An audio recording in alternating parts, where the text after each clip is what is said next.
we went on another excursion, but this time over the water. This time, we went to a busy, very crowded marina mooring area, in an area that is known as Rodney Bay. We went on a parasailing excursion tour. I watched as we did so in fear and immense anxiety, as Katie, Taylor, and Bob, and even Tiny, all went up into the sky in the air, parasailing on parachutes. Where they were up in the air, being pulled by ropes that were then sent down to power boats that dragged them around as they floated up into the air without any control themselves.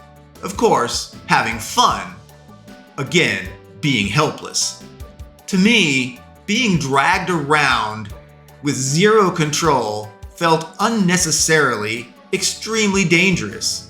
But, oh well, I had to celebrate their free spirits and their free will. It was all there on full display. Well, regardless of their decision to fly with sails, the bottom line for me was that I did not intend to put my life on the line in the name of alleged fun.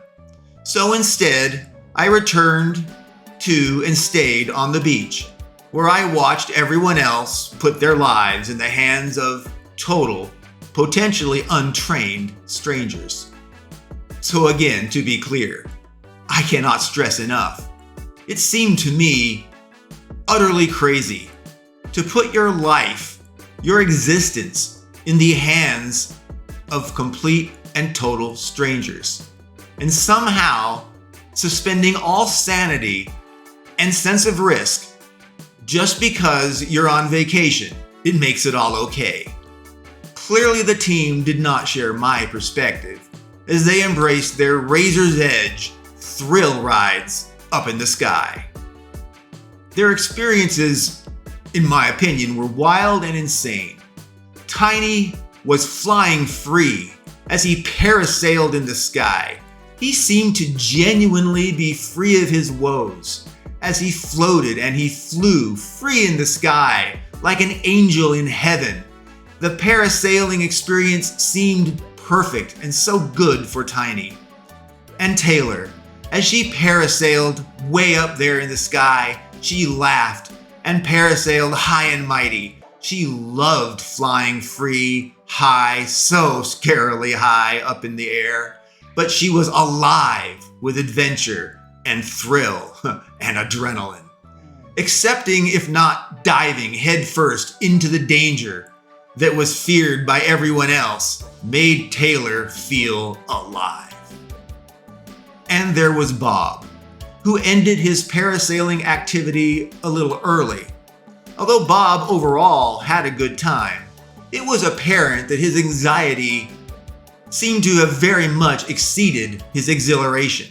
The payoff, or the return on investment, ROI, was not there for Bob. Fear had both amplified and muted his fun as a parasailing adventuring tourist who was at the mercy of dubious powerboat drivers in a very busy and crowded marina. Katie was having a really good time flying up in her parasail until she suddenly gripped onto her parachute ropes as she suddenly looked terrified, scared. She screamed from way up high. Katie was drifting. She was being pulled towards a nearby boat mast. She was on a collision course to smash full on into that boat's tall spire of a mast. The towing powerboat was adjusting course, trying to pull Katie away from her forthcoming rope entangling, splatting doom.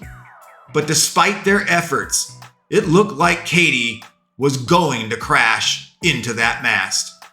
Completely helpless, I just watched Katie rapidly approach her apparent fate.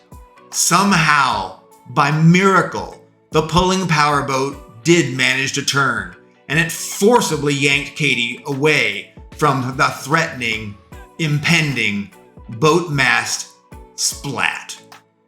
With that experience, of Katie maybe being killed on a simple excursion just in a blink of an eye, well, we decided we should probably stop and only do things that we directly controlled ourselves.